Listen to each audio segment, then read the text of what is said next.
Hey folks, welcome into the Cam Rogers Show on this Monday, February 26th, 2018. I'm Cam Rogers. Check me out on Twitter at Mr. Rogers99. It is episode 70 here on the program. 70 episodes without cancellation. That is reason to celebrate. We thank you for tuning in to this program here on Facebook Live. Be sure to throw in your comments, your reactions throughout the show as we take you up until 11 o'clock Eastern Standard Time. Here's the rundown for today. A good chunk of the program will be NBA Power Rankings with my dude, Harris Rubenstein, coming back on the show. We will count you down from number 30 to number 1 in the latest edition of NBA Power Rankings, the unofficial second half of the season, if you will, but in really true terms, it's the playoff push right now. Everybody vying for positioning as we head into March. At the 45-minute mark, latest NFL news and rumors roundup. Yes, it is edition number 2 of Rogers Rumors Roundup. I'll get you all the latest surrounding the National Football League, Blake Bortles, Jarvis Landry, what the heck is going on with Jonathan Martin, etc., etc. And then, with time permitting, a final word about Tiger Woods, what I saw from him this past week at the Honda Classic. And I'm going to tell you why he's ready for the Masters and Augusta National in April. But as promised, Harris Rubenstein is here on the program. Here he is, my man. How was the weekend? It was good. You know, took the puppy out for a nice adventure to White Rock Lake here in Dallas, Texas. Beautiful, beautiful area. So had a good time. How was your weekend, Cam? It was a great one at that, Harris. And you know what? My Monday is going to get even better because we're doing power rankings with you, my man. So let's get right into it. Number 30.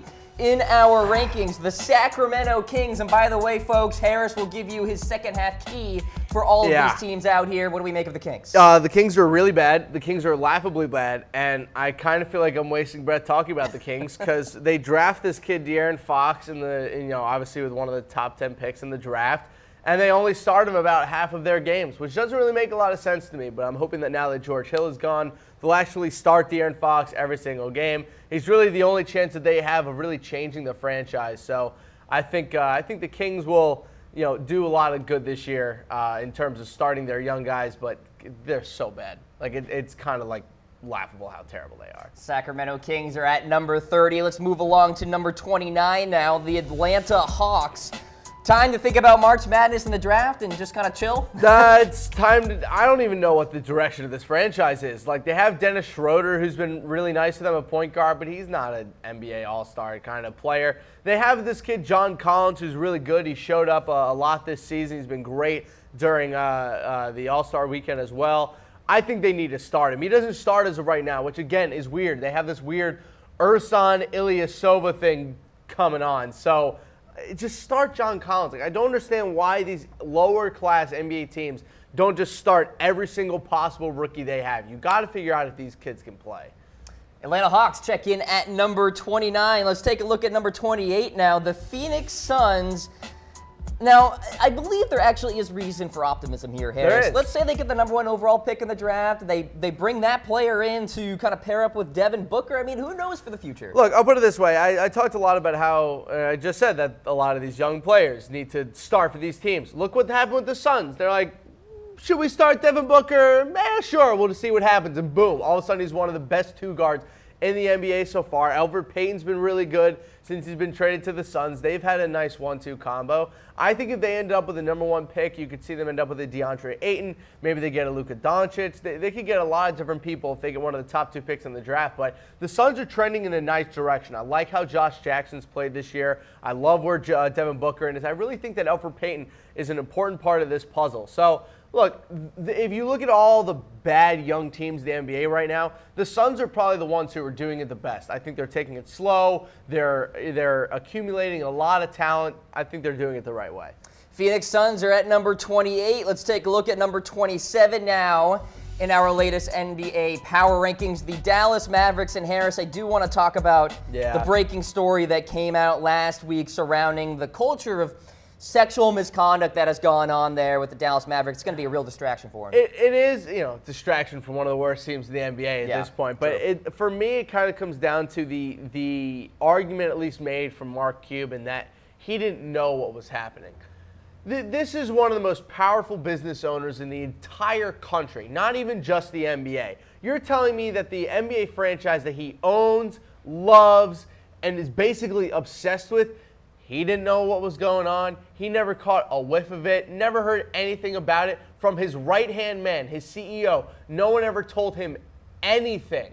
We're talking about years, too. We're talking almost 2 decades of this, and he knew nothing.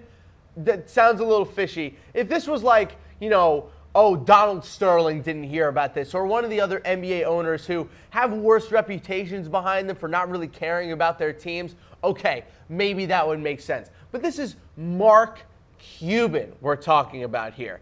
I call shenanigans. There's no way he didn't know. All right, your second half key here, enjoy the Dirk retirement tour. Yeah, man. Look, let Dennis Smith Jr. dunk on people and let Dirk, you know, hit his last couple fadeaway jumpers. It has not been a David Ortiz-esque retirement tour for Dirk Nowitzki where he's just, you know, being one of the MVPs of the league. It's actually been a pretty depressing retirement tour. He's not really stealing many headlines No, either. It's time for Dirk to retire. You know, will go down as one of, in my opinion at least, one of the 15 best NBA players of all time. Maybe the best international player of all time, depending on where you have him and Hakeem Olajuwon ranked, but certainly one of the best NBA careers of all time, and obviously that title back in 2008 was huge. All right, so the Dallas Mavericks at 2011, excuse me. Number 27 in our rankings here, folks. Let's go to number 26. The Orlando Magic here, and what I'm wondering, Harris, does DeAndre Jordan stay? He's going to be a restricted free agent. Oh, you mean Aaron Gordon stay? I think Aaron Gordon is going to. Yes. I think Aaron Gordon's going to end up re-signing with the team. Like everyone's talking about how they're going to blow it up and this and that. It's like, what do the Magic have to? Why would they not keep Aaron Gordon? They invested a top 5 pick in him. He just got good. Like, it's not like he was really good the past couple years. No, he just got good this year. And I think he's still going to be better, but he's finally averaging close to 20 points per game. He's getting decent rebounds. He's getting a little bit better on defense. But why let him go now? He just got good. They've been investing so much time waiting for him to be good. So it doesn't really make sense for them to get rid of him. But the rest of the team is so bad. They have to go through another rebuild to go on top of the rebuild they were doing before that and the rebuild they were doing before that. This is one of the worst run teams in all of sports. They're going nowhere. Orlando Magic, number 26. A dire assessment from Harris Rubenstein there. Done. Let's go to number 25.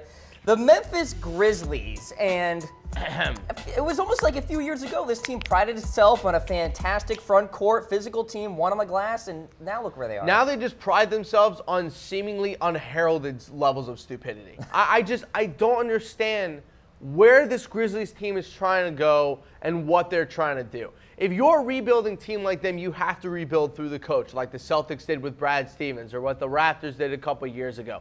So here's what the Grizzlies do. Ready? Their head coach and Marc Gasol get into a little tiff. They haven't gone along for the past couple years.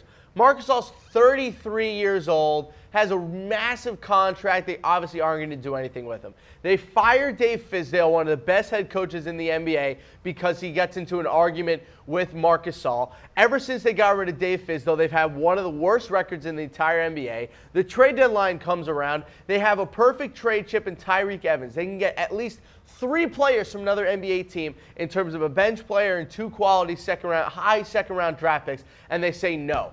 This Memphis Grizzlies team is laughably mismanaged. They have no idea what they're doing from a future standpoint. They have no idea what they're doing now. They have no plan for the future, and they have no plan for the present. I am sad to see what the Grizzlies have turned themselves into. I don't care that they're a good defensive team. They gave too much money to Mike Conley. They should not have sided with Marc Gasol, and they should have traded Tyreke Evans. They have done nothing right this entire NBA season, and they're bad because of it. Well, let's see if you have such a negative perception of this team here at number 24, the Brooklyn Nets here, Harris. And for them, well, you know, it could be worse. Well, look, I was really hopeful about this team, and I talk a lot of good stuff about their coach and what they were trying to build. But look, they're 1-9 in their last 10. They're currently on an 8-game losing streak. They haven't been playing well. D'Angelo Russell isn't playing that great anymore. Ronda Hollis-Jefferson's taken a step back the past couple weeks.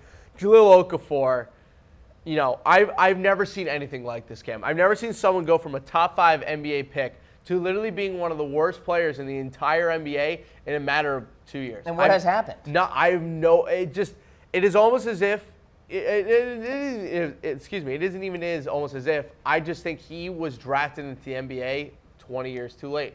If he was drafted 20 years earlier, I think he would have been a top 30 player. But different era. Just different era. The whole grit, the whole kind of grind him out on defense, layup, low post game that he plays is just so anti-2018 NBA. Yeah. I'm done with it. Okay, so there are the Brooklyn Nets at number 24. Chicago Bulls check in at number 23. Zach LaVine playing pretty well, averaging 17.3 points, 40% shooting from the field, 40% mark from the three-point line, Harris. It's great. See, this is exactly what they needed. They needed Zach LaVine to play really well, and they needed the team to lose. They've lost 3 games in a row. They're 2-8 their last 10, but Zach LaVine's playing great basketball. That's literally all they need. They need nothing more than to lose a ton of games and to let the young players play well. Chris Dunn is getting a ton of minutes. Zach LaVine is getting a ton of minutes. Bobby Portis is getting a ton of minutes. This is great. This is exactly what the Bulls need to do. They're tanking, they're getting good minutes, and they're losing a ton of games. Go Bulls. Perfect situation. Exactly. This is what the Grizzlies should be doing. All right, let's go to number 22 now. The New York Knicks, a possible destination for the king himself, LeBron James. Harris, you say no. They're 1-9 in their last 10. This team is terrible. Not a good sales pitch for No, LeBron. they're horrible. It's sad because, like, Kristaps Porzingis was having a really fun season, and there was a second there, Ken. There was a moment there where people thought, could the Knicks sneak into the 8th seed? And then the basketball gods just decided to lay down the cruel hammer of, no. No thanks. And not only are you not going to make the playoffs, we're going to take away your best player. Cruel basketball gods. Absolutely cruel. It's like the magic conch in SpongeBob. Oh, it's so cruel. No. No. Will I make the playoffs? No. No. Will Kristaps get a new contract extension? No. It's very upsetting. New York Knicks are at number 22. We'll talk about LeBron and a couple of teams here, but let's go to the Charlotte Hornets at number 21. What do we make of this squad here? Playing good basketball, but they have to apologize to Kemba. Look, he's their entire franchise as of right now. He's a franchise leader, ready for this, in his points and assists. Wow. And they almost traded him this past season because they said, oh, we don't need Kemba Walker. We want a first-round pick and an all-star. And every single other NBA team is like, dude, just keep Kemba Walker. Why would you just randomly get rid of him?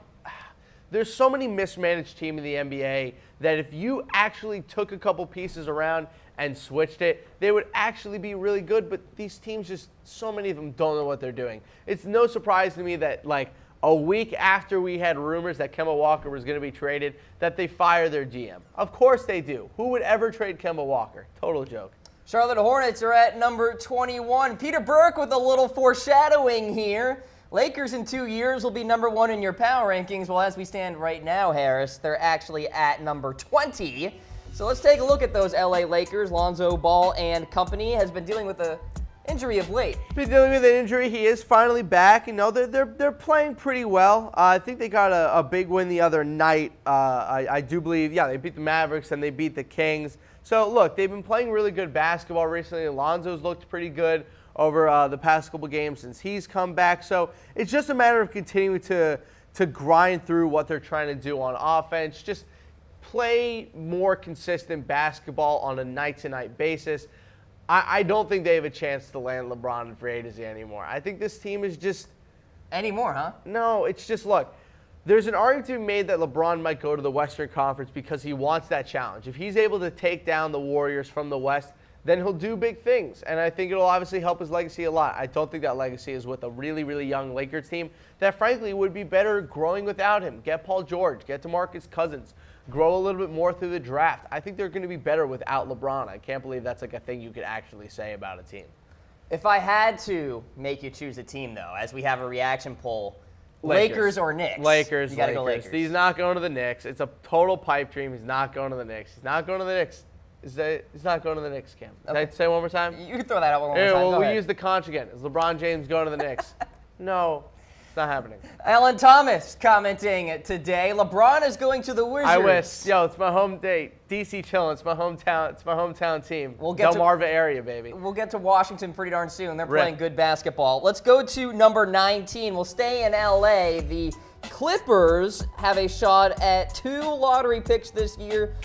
but only if they and the Pistons miss the playoffs, Harris. Is there a tank job coming? There is an absolute, well, see, it's tough to say because Doc Rivers is still the coach. DeAndre Jordan's still there. Lou Williams has been playing really good basketball. So, you know, this Clippers team is really in a weird spot because they have to do something this offseason and either get rid of DeAndre or start investing in this team. And I'll put it this way, Cam. If this team is fully healthy, I don't think it's that bad. I think that they actually have a really good playoff-ready roster if everyone's healthy. But the problem is that they just can't stay on the court. So until they're allowed to stay on the court, until they're allowed to do anything, I think this team's dead in the water. All right, there are the Clippers at number 19 as we continue along to number 18, the Detroit Pistons. And I really want to talk about something, Harris, that happened off the hardwood. Stan Van Gundy noticeably vocal about that one-and-done rule, also calling the NCAA one of the worst-run organizations in sports. He called the one-and-done rule, Harris, racist. What do you make of those comments? Wow. Well, I don't know if it's racist, but it's surely ridiculous. Racist. That's a very interesting thing to say, Stan Van Gundy. Look, I don't think it's racist. I think we could all admit, though, that the NCAA's whole spiel is a load of bull. I mean, look, whether it's not paying the players, I understand that the players are basically never going to get paid, but allow these kids to market themselves, allow themselves to make money off their own likeness. That makes a little more sense. But I'll put it this way, in a little small insider info. There's been a lot of talk over the past couple of years about the NBA wanting to create their own developmental league away from the NCAA. Is there any surprise to anyone that the NBA D-League is now called the NBA G-League? Major sponsor coming in. They try to really ramp up what the G-League means Talking in terms about Gatorade, of course. G-League going into the NBA and how that connection has really been strengthened over the past couple of years. A lot of G-League players currently in the NBA. And then on top of that, you've had the whole LeVar Ball wanting to start his own kind of developmental league.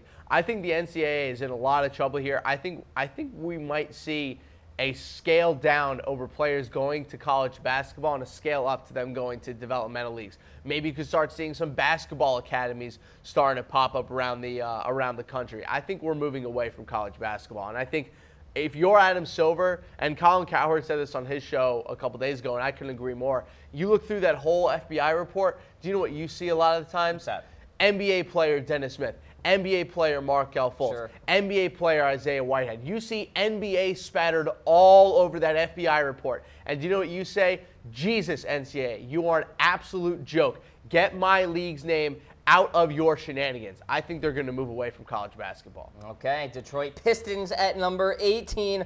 Let's go to number 17 now, the New Orleans Pelicans. They've gone 4-5 since losing big man DeMarcus Cousins to an Achilles. That's all it really is going to be for the New Orleans Pelicans. I have them number 17 because if you look at the rest of the roster, that's really what they are without Cousins. But look, they have to make the playoffs, and obviously every team has to. But look, the Pelicans don't make the playoffs, they're going to lose their head coach. They're going to lose their GM. They might lose Anthony Davis as well. A lot of pressure on him. Yeah, this isn't a team that can wait anymore. They have Anthony Davis in year 4, year 5. They can't just keep sitting around and missing the playoffs. I think it's man, this team has to make the playoffs. All right, Justin chiming in the comments section. Where are my Heat at? Justin, don't you worry.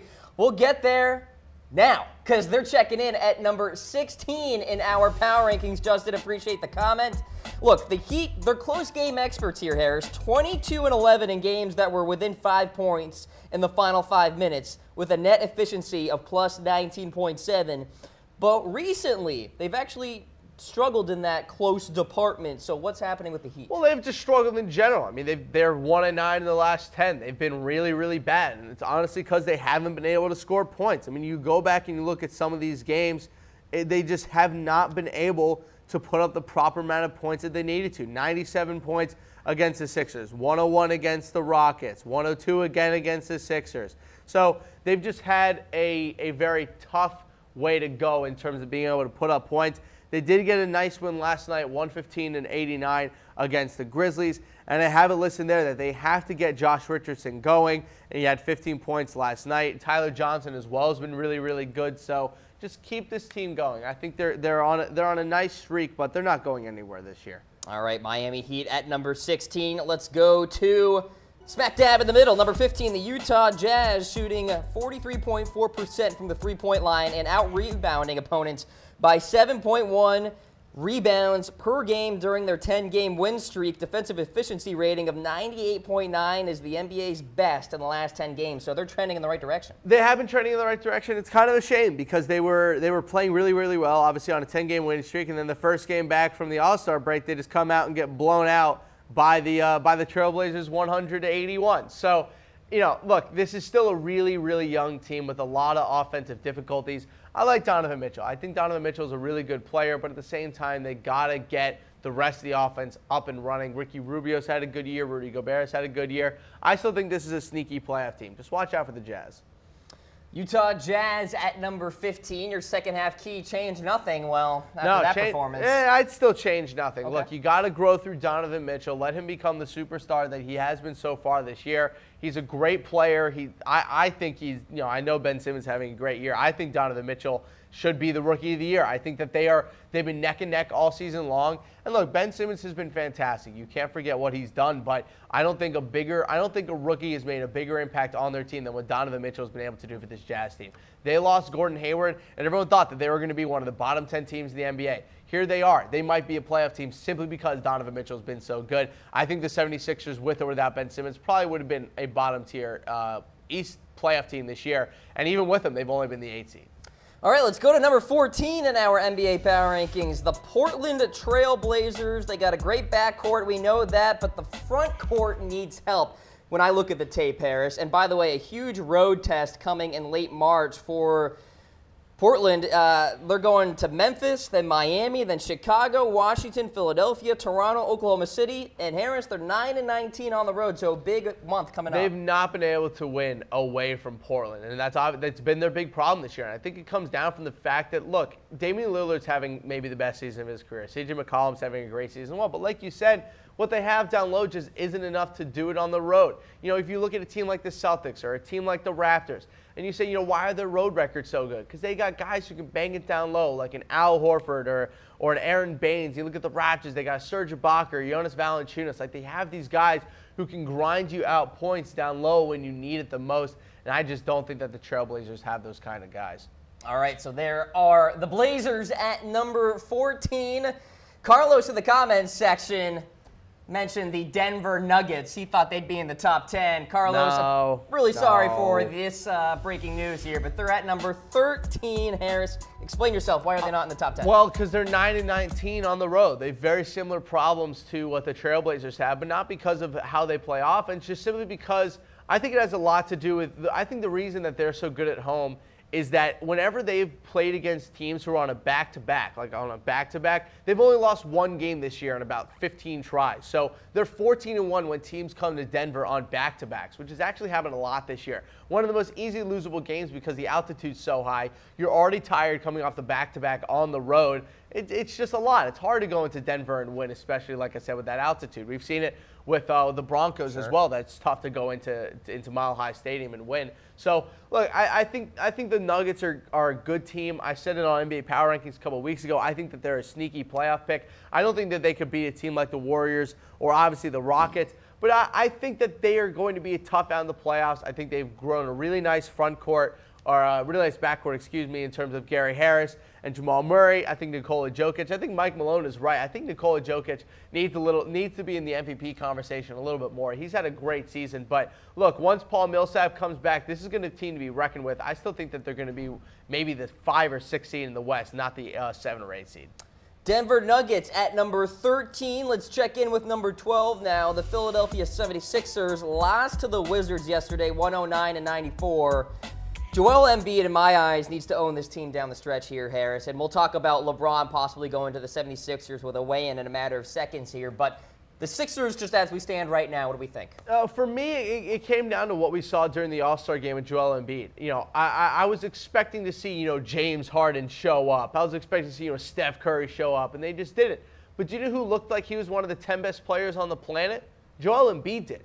And this is one of the first times where we've seen him on the court with a lot of the other best players in the world. A lot of the times, you know, when he shows up, it's against a lot of the worst teams. But look, Joel Embiid, when he was on the court with, you know, 5 to 10 best players in the league, in the world. He looked like he fit in perfectly. And I think that was huge for the 76ers to show that they have one of those guys. They have a Galactico. They have one of the Galaxy's best players. And I think that Joel Embiid has shown this year that when healthy, he is one of the best players in the NBA. And look, Ben Simmons has had a great year as well. I still question whether or not he's actually going to end up being like the LeBron James that people think he is. He doesn't have a jump shot, but you can grow a jump shot. So will LeBron join Ben Simmons and Joel Embiid in Philadelphia? I think it's a better than likely chance. I also think that people hate it the most.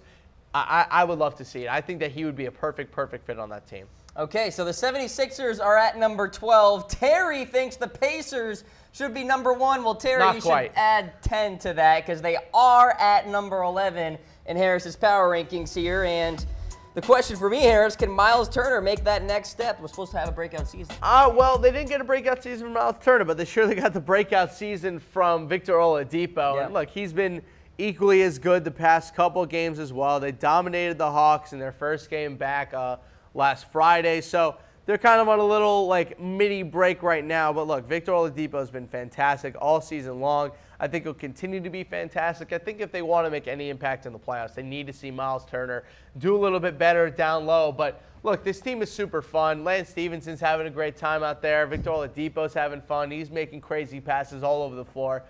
Let the Pacers do their thing. Let them continue to grow. I think they're on the right track. Indiana Pacers are at 11, which means we are heading into the top 10 now. The Washington Wizards, victorious yesterday over the 76ers, played well recently despite John Wall's absence.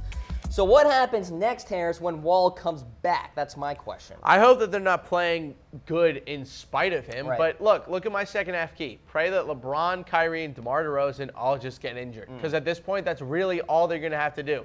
I will say this, and we'll get to the Cavs later. Good win for them going into Cleveland and coming back from a 20-point deficit to beat the Cavaliers. Because, look who doesn't play defense. Look, I think this Wizards team has a lot of work to do in terms of their front office. I think their front office has really held them back the past couple of years. Ernie Grunfeld's hurt them a lot. I'm not happy about this Wizards team. I think that they should have made a lot of bigger time moves the past couple of years. I thought bringing back Otto Porter was a huge mistake. So I think this Wizards team I think they peaked last year. They peaked last year almost getting to the Eastern Conference Finals. They lost in 7 games to the Celtics, and I think that was their peak. I don't think they're a finals team. I don't think they could ever beat a Cavs team with LeBron. I think they're just done. Okay, so the Washington Wizards are at 10. Let's check in with number 9. The Milwaukee Bucks guard Malcolm Brogdon will be out until late March with a torn quad tendon. And forward Jabari Parker is just returning from knee surgery. So some turnover here for Milwaukee, Harris. But, of course, the Greek Freak is that centerpiece. Yeah, and then he's been pretty dang good since the All-Star break. And Jabari Parker's been really good as well. 18 points in the last game. They did lose against the Pelicans, but excuse me, I think this Bucks team is going to be really scary in the playoffs. Watch out for Giannis. He could steal 2 games in any playoff series. 18th in points scored, 11th in points allowed, and as you see, Harris' second half key. Keep letting Giannis eat.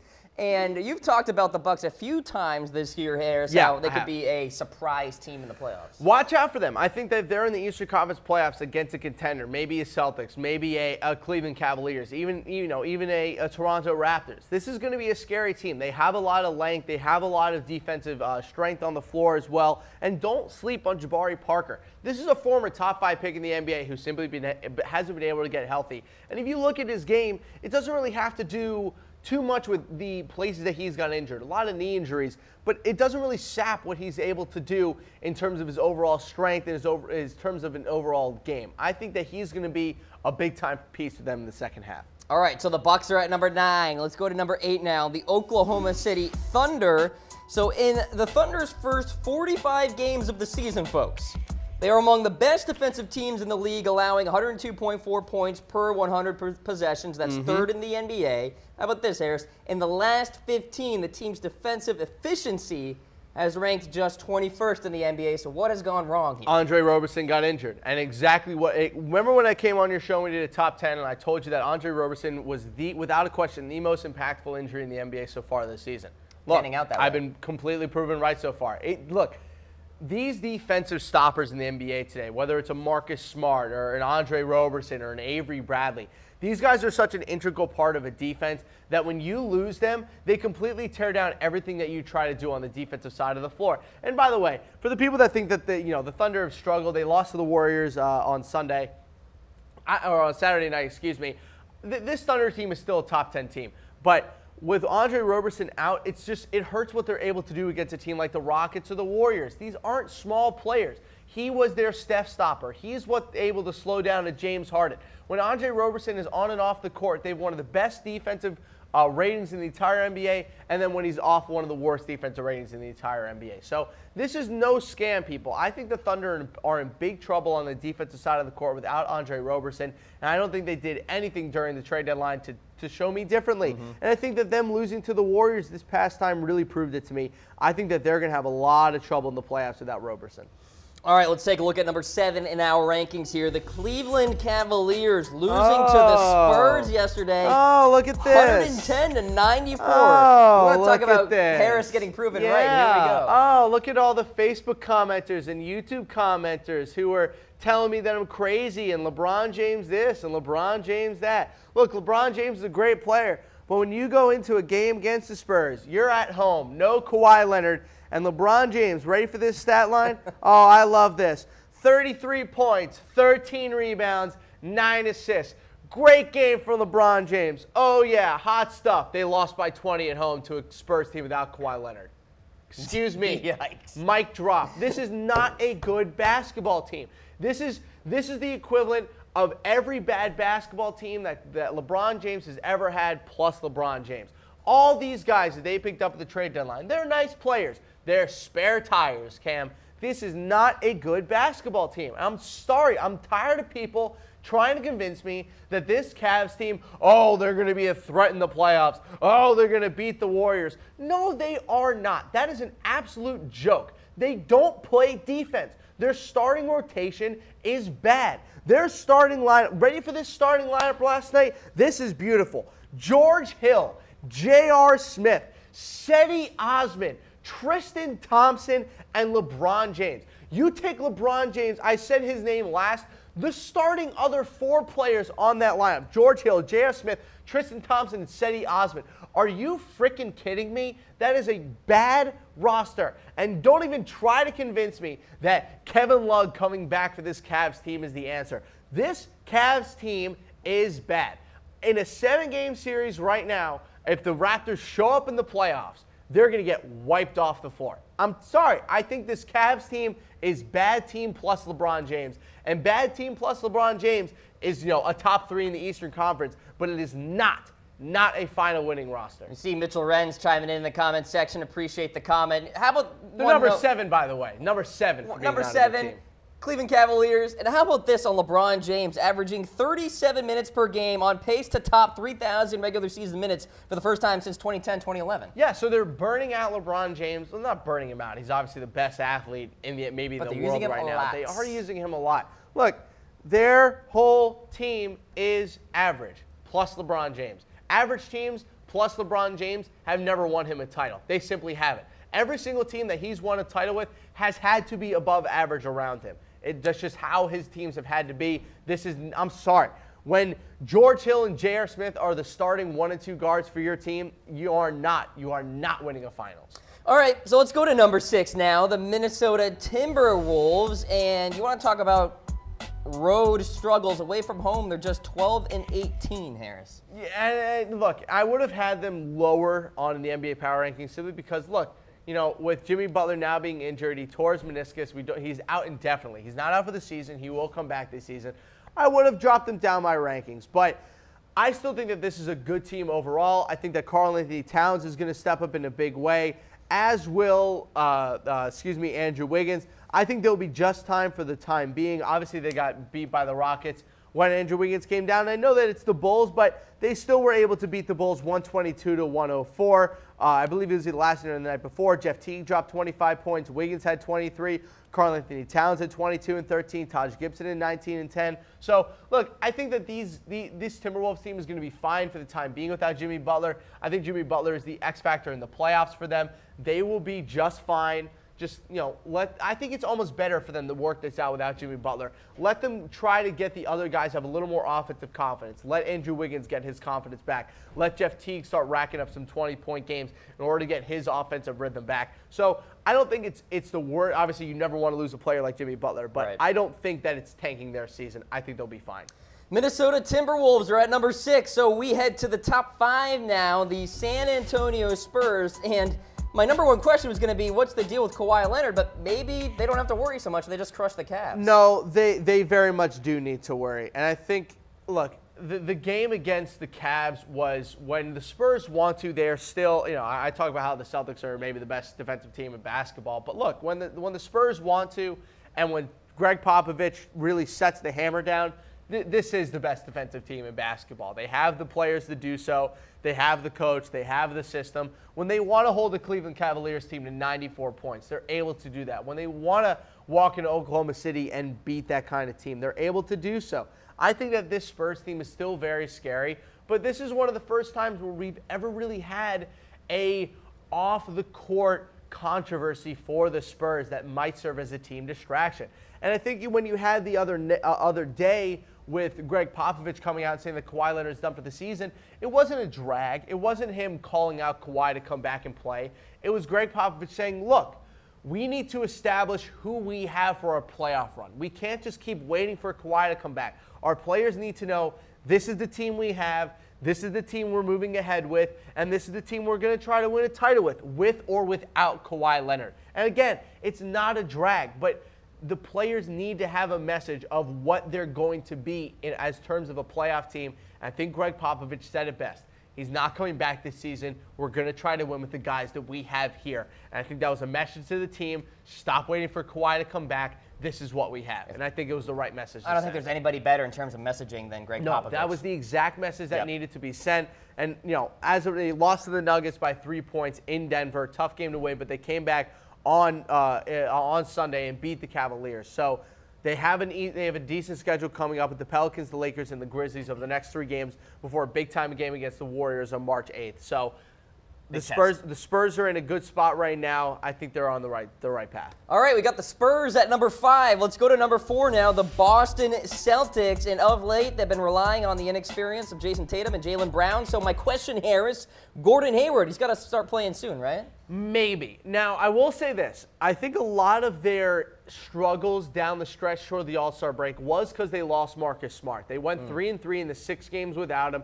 They really didn't play that well on defense. They were getting crushed by guards all over the place. And look what happens. The first 2 games that he's back over the season, they beat the Pistons 110-98, and then they beat the Knicks by 9 in New York and Madison Square Garden. Both games on the road, by the way. So look, the interesting part about the Celtics team is that as a unit, they're very strong. But if you take a player out of that unit, it kind of falls apart, especially on defense. So if the team can stay healthy, I still think that they're a team to be feared in the NBA, but they have to stay healthy, and Gordon Hayward has to come back. I think that game against the Knicks was really, really good for the team. Kyrie Irving dropped 31 points. He almost had a triple-double, 31, 9, and 8. Jaylen Brown came around with 24 points. And they've had Jason Tatum take a little bit of a step back. I think they had him in a really nice role and then tried to ramp up his stuff without, I don't want to say without him being ready, but I just don't think it was the right thing to do for the team. They've kind of scaled the amount of shots that he takes back over the past couple of games. So I think the Celtics team is in the right direction, but they got to stay healthy, and they need Gordon Hayward to come back. Folks, be sure to throw in your NBA Finals prediction. We may feature it on the show as we go along here in our power rankings. So the Celtics are at number 4. Let's go to number 3 now, the Toronto Raptors. And when will the lack of experience show up here, Harris? 5 of 6 regulars off the bench are 25 or younger. They are, but at the same time, I think that's fine because they've needed to grow a little bit of youth on this team and get a little bit more versatility off the bench. I think this Raptors team is really, really good. I think this is a special team with a special roster, and I don't really understand. The only argument I think that can be made against them is their, I don't want to say inability to do so, but just their lack of quality in the playoffs. They've always had these good regular season teams and then totally folded in the postseason. I think the Raptors are doing the right thing. Just let them keep, winning games. Let this offensive system roll. They're fine. Don't worry about the Raptors. Let them get to the playoffs. I think that they're in that kind of mode too, that they want to prove themselves in the playoffs, and that they're tired of being looked at as a minor joke. Because they are. They're kind of a meme right now. They suck in the playoffs every year. Everybody's just kind of playing that waiting game with the Raptors. It's the same. I said it on your show every single time I talk about the Raptors. I'm tired of seeing the regular season. I don't care anymore. Show me the playoffs. Like, I'm sorry. When Kyle Lowry shoots 25% from the floor in the postseason, and DeMar DeRozan shoots 31% from the floor in the postseason, I don't need to see it in the regular season. I need you to come out and win a big-time playoff series. If they can beat the Cleveland Cavaliers in round 2 or beat the Boston Celtics in the Eastern Conference Finals and make it to the finals, boom, they finally have that playoff series to build around, but they just don't have it right now. Only C.J. Miles and Norman Powell have averaged more than 8 minutes per game in the playoffs in their careers on this team. You have to wait. I'm worried about it. Yeah. This same thing with the Raptors this year. Oh, they're playing great basketball. Oh, look at DeMar DeRozan, Dwayne Casey this, Dwayne Casey that. And then they just get thrashed in the playoffs. Show me, please. I want to see it. Let's get to number 2, ladies and gentlemen. The Houston Rockets won their 12th straight by beating the Denver Nuggets 119-114. Number 9 in defensive efficiency, especially good at defending the perimeter as well. And you got Harden, who is just balling out. I love this team. I really do. I think this is the most fun team to watch in the NBA. I'm not ready to put them at number 1 quite yet. You know, I just don't. Again, I'm sorry.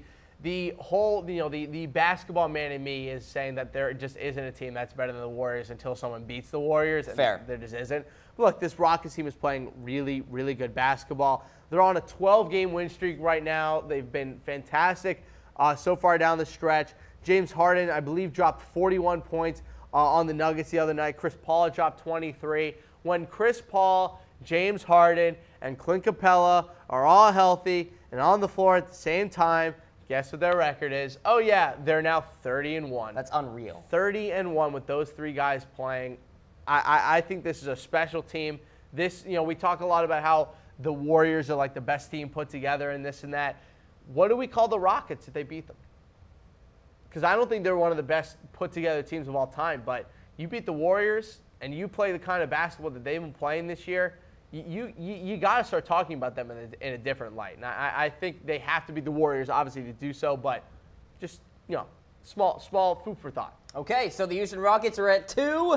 Process of elimination here. That puts the Golden State Warriors at number 1. And I do want to talk about turnover issues, committing 17.6 per game during a 4-4 stretch heading into the All-Star break. So could it be mid-season boredom, just kind of complacency? I think they were tired. Yeah. I think that a lot of the team slowed down. But look, they're fine. These are the Warriors. I'll put it this way: a lot of the people look at saying, "Oh, they're second in the West, this and that." Those LeBron James Heat teams didn't finish first in the West all the time, or first in the East.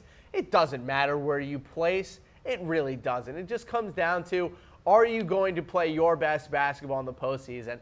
And obviously the Warriors are going to do that. It doesn't matter that they might not win the West this year. It doesn't matter if that's they've just had a a symbolic little mid-season. achievement anyway. It is. They won 73 games in a season. They won the West 3 years in a row. Who cares if they win the West again? It's like a team that's trying to win a title, winning the division. Oh, wow, they won the division. Who cares? Like, I feel like division titles and conference titles are becoming so minimalized. It's like the Patriots. Who cares if they win the AFC East anymore? Who cares if the Packers win the NFC North? Win the Super Bowl. Like, it doesn't matter anymore. I think the Warriors are still easily the best team in the NBA. And until the Rockets can beat them in the postseason, no one should think differently. Just look at all the people who put the Rockets at number 1 in their power rankings. And just remember, they still haven't beaten the Warriors in a playoff series. They can't be the best team in the NBA until they do so.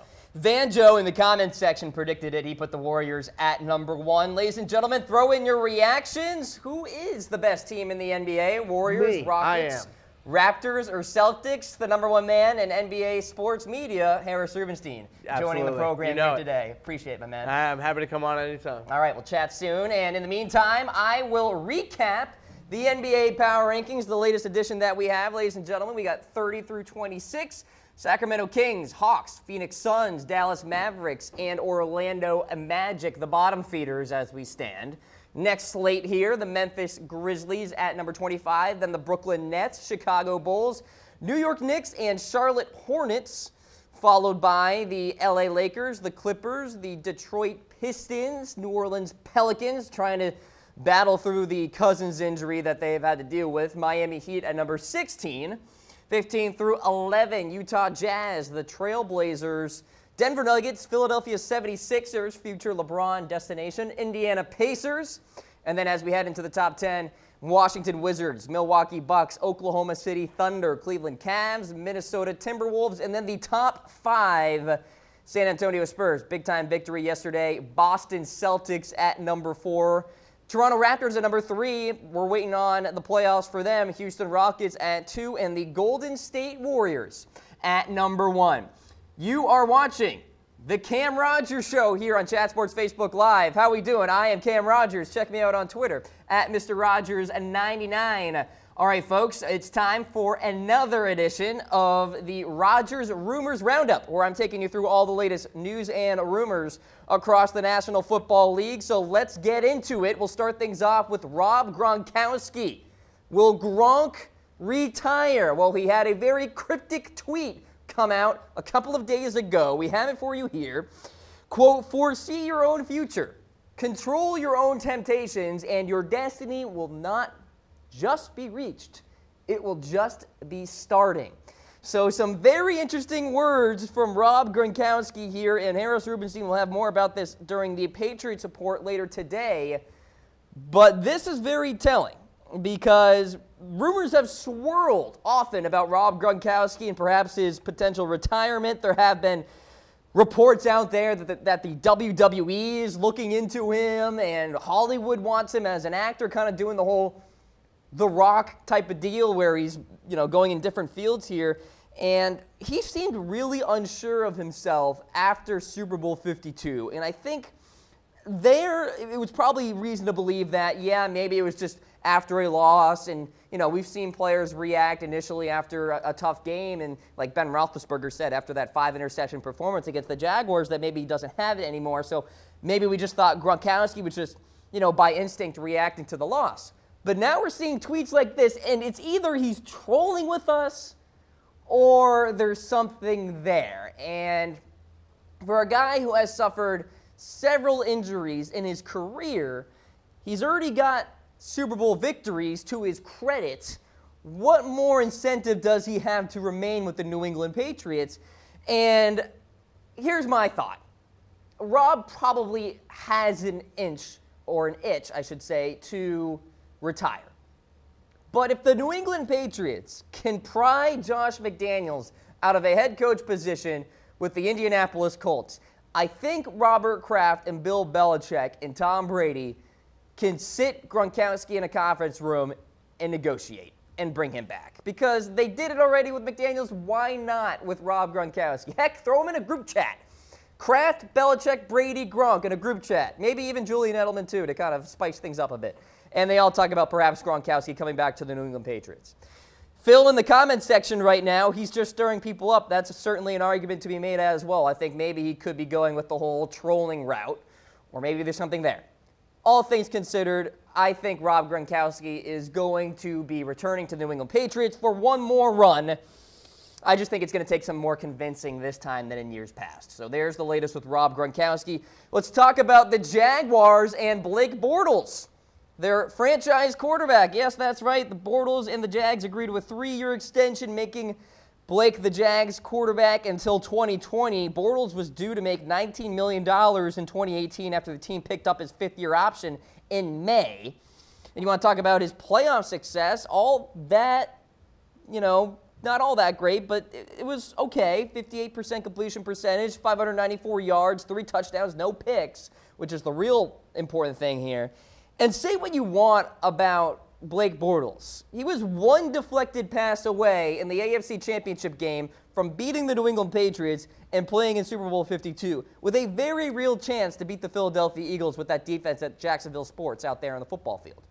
So Trent Dilfer did it, okay? Rex Grossman got there. Blake Bortles has enough ability to get to a Super Bowl and be victorious. Now, do let me know in the comments section on Facebook and on YouTube. Did the Jaguars make the right move extending Blake Bortles? I, of course, want to hear from you here on the Cam Rogers Show. All right, let's go into my next news/rumor. Geno Smith, is he a flat earth supporter? Well, he tweeted recently that I think I may be with Kyrie on this. So apparently he's not believing the ancient Greeks because they figured that out, you know, like 2,500 years ago, that the earth is round and all that. And then Magellan 500 years ago kind of cemented that fact. But Geno Smith, you know, he's keeping an open mind on this, which I think is interesting. I think he was just having fun with it. You see it on that second bullet there in your graphic. For the record, Earth is a globe. We know this. So not really sure what he was trying to do here. Perhaps trying to have a healthy discussion on Twitter, you know, embrace debate, I guess. But, yeah, it was quite a quick pivot there for Geno Smith. So perhaps he's not on Kyrie's side after all. All right, let's get into the next news and rumor here. Martavis Bryant, did the Bills want him last season? So reports suggest, according to ESPN, that the Buffalo Bills tried to make a run at Bryant via the trade, and the Steelers were very adamant last season that they didn't want to deal Martavis Bryant. The Bills certainly made a run at things, and there's really reason to believe that they did. Look at their top receiver from 2017. Deontay Thompson had just 27 receptions, 430 yards, and 1 touchdown. So, of course, the Bills acquired Kelvin Benjamin via the trade last season. But I think there's reason to believe that the Bills may actually try to make another run at Martavis Bryant during this offseason, because reports are suggesting that the Steelers will listen to offers this go-around. They weren't willing to listen during the season last year, but perhaps during the offseason here in 2018, maybe things will change just a little bit. All right, let's go into next news and rumor here. Jonathan Martin has been detained by the police, or at least he was briefly, then released, and then put into a mental institution. Why is that? Well, he posted on his Instagram story a picture that contained a shotgun and ammunition scattered across what appears to be a bed. Included the message, quote, "When you're a bully victim and a coward, your options are suicide or revenge." So a really weird Instagram story posting, and then the police got involved. And by the way, Martin tagged his teammates, former teammates, and classmates, along with his old high school and the Miami Dolphins, tagged Incognito. You remember Richard Incognito and Jonathan Martin stealing some headlines a few years ago out of Miami with, you know, some bullying scandal that was going on, I guess. And like I said, Martin was detained by police and now being held in a mental facility. And for Jonathan Martin, has dealt with his fair share of adversity, now seems to be kind of going off the ledge here with some of his decision-making. So we'll see what happens going forward with him. But that's the latest with Jonathan Martin. Let's check in with a current Miami Dolphin, at least for now. Jarvis Landry, is he fed up with the Dolphins? Because, look, there have been rumors swirling that perhaps the Dolphins could trade him, and look, there are hints here that Landry is done dealing with the Miami Dolphins. So we know this. The Dolphins slapped the franchise tag on Jarvis Landry, which means the Dolphins would owe him $16 million. It's the non-exclusive rights franchise tag, which means that Landry and his camp can still negotiate with other teams out there. All right, so what are the hints that Jarvis Landry is a little PO'd with Miami? Well, his website no longer works. It goes right to GoDaddy.com. So JarvisLandry.com does not work. That's hint number one. And then if you go to Jarvis Landry's personal shop site where you can buy his gear, the items are discounted. So there's hint number two, and it could just be an odd coincidence, but from what I am hearing, the Dolphins and Landry have had minimal negotiations so far.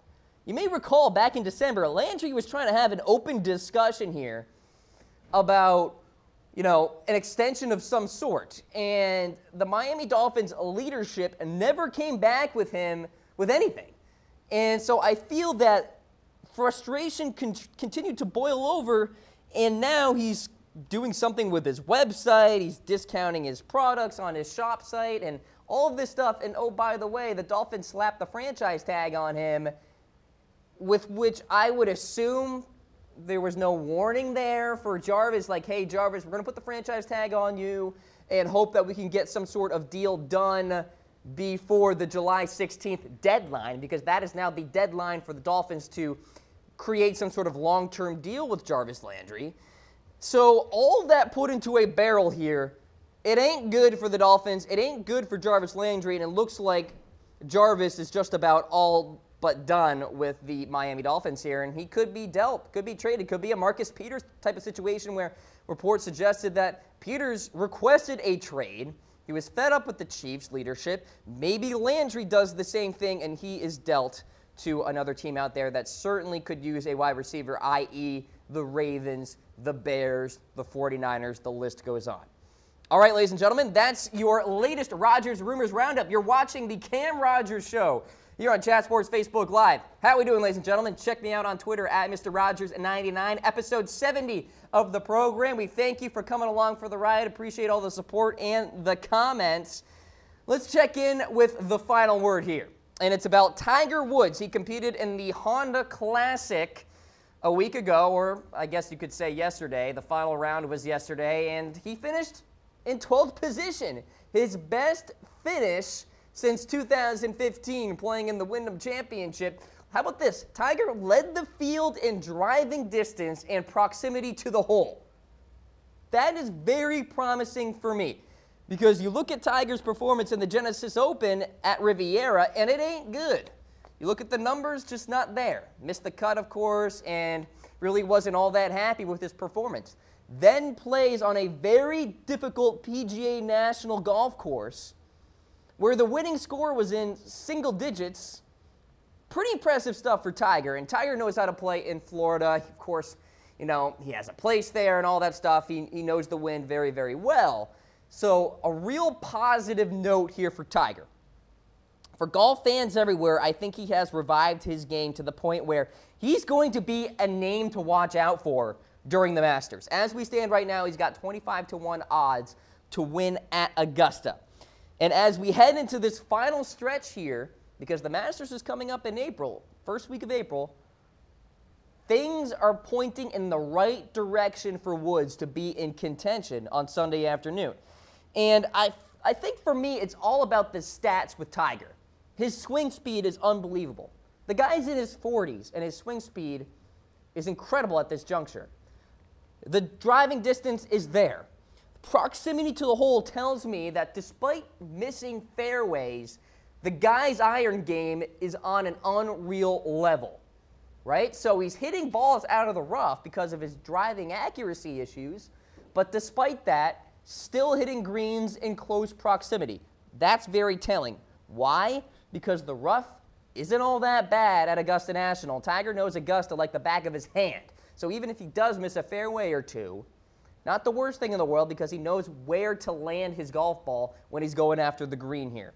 So Tiger Woods in good position here as we head into the Masters. You probably won't see him until the Arnold Palmer Invitational at the midway point of next month, and then it will be on to Augusta National for the 2018 Masters. Tiger Woods, a very promising performance last week at the Honda Classic.